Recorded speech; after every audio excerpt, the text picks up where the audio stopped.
বন্ধুরা, তোমরা তো ফুলকপি অনেকভাবে রান্না করেছো। আজকের আমি যেভাবে ফুলকপির মধ্যে ডাল দিয়ে অসাধারণ রান্না করলাম, তোমরা এটা ট্রাই করে দেখতে পারো। এর স্বাদ কিন্তু সত্যিই মুখে লেগে থাকবে। রেসিপিটার জন্য আমি প্রথমে নিয়েছি এখানে ফুলকপি। এত বড় ফুলকপি আমি নেব না। আর এদিকে নিয়েছি কিছুটা পরিমাণ ডাল। ডালটাকে আমি কিন্তু 1 ঘন্টা আগে প্রায় ভিজিয়ে রেখেছিলাম।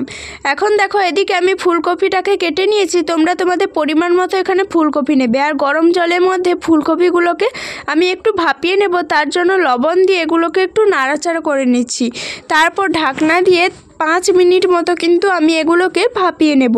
এদিকে দেখো, আমি কিছু মশলা নিয়েছি কুচনো ধনেপাতা, টমেটো, পেঁয়াজ কুচি, আদা রসুন বাটা আর লঙ্কা কুচি।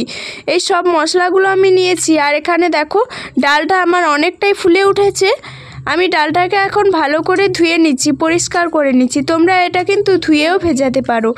এখন একটা মিক্সার পাত্রে আমি ডালটাকে নিয়ে নিয়েছি। আর এখন এটাকে আমি বেটে নেব। এদিকে এখন দেখো, 5 মিনিট পর আমি চলে এসেছি। আমার ফুলকপিগুলো হালকা ভাপানো হয়ে গেছে। আমি কিন্তু পুরোপুরি সেদ্ধ করিনি। এখন এটাকে আমি তুলে নিচ্ছি, তুলে জল ঝরিয়ে নিচ্ছি। এদিকে এখন আমার ফুলকপিগুলো কিন্তু অনেকটাই ঠান্ডা হয়ে গেছে। এরকম আমি একটা গ্রেটার নিয়েছি। গ্রেটারে এখন ফুলকপিগুলোকে খুব ভালোভাবে গ্রেট করে নেব। একদম মিহি করে কিন্তু এই গ্রেটারে ফুলকপিগুলোকে গ্রেট করতে হবে। এখন এই ফুলকপির মধ্যে নিয়ে নিচ্ছি ডালের বাটা, যেটা আমি মিক্সার পাত্রে বেটে রেখেছিলাম। এখন নিয়ে নিচ্ছি পরিমাণ মতো কাঁচা লঙ্কা কুচি, নিয়ে নিচ্ছি পরিমাণ মতো পেঁয়াজ কুচি, আর এখন নিয়ে নিচ্ছি কিছুটা পরিমাণ ধনেপাতা কুচি। ধনেপাতাটা আমি দিয়ে দিলাম। এখন আমি এখানে দিয়ে দিচ্ছি পরিমাণ মতো লবণ। লবণটা তোমরা পরিমাণ মতো দেবে। আর দিয়ে দিচ্ছি কিছুটা পরিমাণ চিনি। এখন দিয়ে দিচ্ছি হলুদ গুঁড়ো, পরিমাণ মতো লঙ্কার গুঁড়ো, দিয়ে দিচ্ছি 1/2 চামচ মতো গরম মশলা, দিয়ে দিচ্ছি জিরে গুঁড়ো। এখন আমি এই সব মশলা আর উপকরণগুলোকে একসঙ্গে কিন্তু হাত দিয়ে খুব ভালোভাবে একটু মেখে নেব। খুব ভালোভাবে কিন্তু এটাকে মাখতে হবে। এখন দেখো, এটা কিন্তু আমার খুব ভালোভাবে মাখানো হয়ে গেছে। এখন আমি এই সবগুলোকে মিশিয়ে এখানে অ্যাড করছি 5 চা চামচ পরিমাণ বেসন। এটা কিন্তু আমি ভর্তি করে এখানে নিচ্ছি। বেসনটা দিয়ে আমি আবারও এই সবগুলো উপকরণ আর মশলাগুলোকে একসঙ্গে খুব ভালোভাবে একটু মিশিয়ে নিচ্ছি। এখন দেখো, আমি এটাকে খুব ভালোভাবে মাখিয়ে নিয়েছি। আর এইরকম কিন্তু বড়ার শেপ দেওয়া যাচ্ছে, মানে আমার এই মিশ্রণটা একদমই পারফেক্ট হয়ে গেছে। এদিকে আমি আগে থেকে কড়াই বসিয়ে দিয়েছিলাম। কড়াইতে কিছুটা পরিমাণ তেল দিয়ে দিয়েছিলাম। তেলটা কিন্তু গরম হয়ে গেছে। এখন এর মধ্যে আমি বড়াগুলো দিয়ে দিচ্ছি। যখনই দেখবে বড়াগুলো এর মধ্যে ভেসে উঠেছে তেলের মধ্যে, তখন কিন্তু তোমরা এই বড়াগুলোকে খুব সাবধানে একটু নাড়াচাড়া করে নেবে। প্রথমে কিন্তু তেলটাকে হাই হিটে করে নিতে হবে গরম, তারপর কিন্তু আঁচটাকে একদম লো করে দিতে হবে। বড়াগুলো দিয়ে খুব ভালোভাবে কিন্তু এগুলোকে ভেজে নিতে হবে। এটা কিন্তু তোমরা সকাল বিকেলে চায়ের সঙ্গে নাস্তা হিসেবে ব্যবহার করতে পারো। আর এদিকে কিন্তু একটা বড় সাইজে আলুকে আমি ডুমো করে কেটে নিয়েছি। আর সেটাকে ওই তেলের মধ্যে খুব ভালোভাবে ভেজে নিয়েছি। আর এখন একটা কড়াই বসিয়ে দিয়েছি। কড়াইটা গরম হয়ে যেতে আমি এখানে 3 চামচ পরিমাণ সাদা তেল দিয়ে দিচ্ছি। তোমরা চাইলে সর্ষের তেলেও রান্নাটা করতে পারো। এখন আমি দিয়ে দিচ্ছি কিছুটা পরিমাণ পেঁয়াজ কুচি। পেঁয়াজ দিয়ে আমি নাড়াচাড়া করে নিলাম একটু।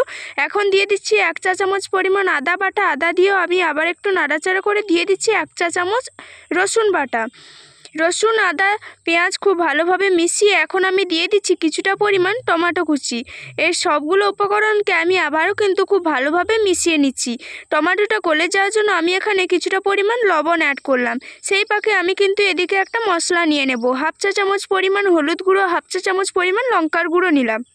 তোমরা চাইলে এখানে জিরে গুঁড়ো, ধনে গুঁড়ো, অন্যান্য যে কোনো মশলা নিতে পারো, কিন্তু আমি রান্নাঘরে সবার হাতের কাছে থাকাই মশলা আজকে নেব।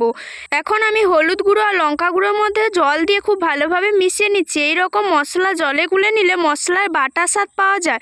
এখন এই মশলাটাকে আমি এই কড়াইয়ে যে মশলাগুলো ছিল সেগুলোর মধ্যে অ্যাড করলাম। আর বাটি ধুয়ে অল্প একটু জল অ্যাড করলাম। তারপর সব মশলাকে একসঙ্গে মিশিয়ে এই তেলের মধ্যে আমি খুব ভালোভাবে কষে নেব। এখন দেখো, মশলা থেকে তেল ছাড়তে শুরু হয়েছে, মানে মশলাটা আমার কষানো হয়ে গেছে। আমি ভেজে রাখা আলুগুলো এখানে অ্যাড করে দিলাম। একটু ভালোভাবে এখানে নাড়াচাড়া করে দিয়ে দিচ্ছি পরিমাণ মতো জল। উষ্ণ গরম জল আমি এখানে ব্যবহার করছি। তোমরা তোমাদের গ্রেভির পরিমাণটা যতটা রাখবে সেই রকম কিন্তু এখানে জল অ্যাড করবে। জলটা দিয়ে আমি খুব ভালোভাবে একটু নাড়াচাড়া করে নিচ্ছি। আলুটা কিন্তু আমি আগে থেকে ভেজে রেখেছিলাম, তাই আলুটা সেদ্ধ আছে। আর ঢাকনা দিয়ে আমি গ্রেভিটা কিন্তু ফুটে ওঠা পর্যন্ত অপেক্ষা করব। এখন গ্রেভি ফুটে উঠেছে আর দেখো আমার কিন্তু আলুও সেদ্ধ হয়ে গেছে। এখন আমি পকোড়াগুলো দিয়ে দিচ্ছি। আমি কিন্তু সবগুলো পকোড়া দিইনি, কিছুটা পকোড়া দিয়েছি আর বাকিগুলো আমি খালি মুখে খাবো। এখন আমি ঢাকনা দিয়ে 3 মিনিট মতো ফুটিয়ে নেব। বেশি ফোটালে কিন্তু এগুলো ভেঙে যেতে পারে। এখন কিন্তু আমার সম্পূর্ণ রান্নাটা কমপ্লিট হয়ে গেছে। এখন আমি এগুলোকে একটা পাত্রে এইভাবে নামিয়ে নিচ্ছি। আর কত সুন্দর একটা কালার এসছে আর কত দুর্দান্ত লাগছে। তো বন্ধুরা, এই ভিডিওটা ভালো লাগলে লাইক কমেন্ট করে আমার পাশে থাকবে। এখনকার মতো বিদায় নিচ্ছি।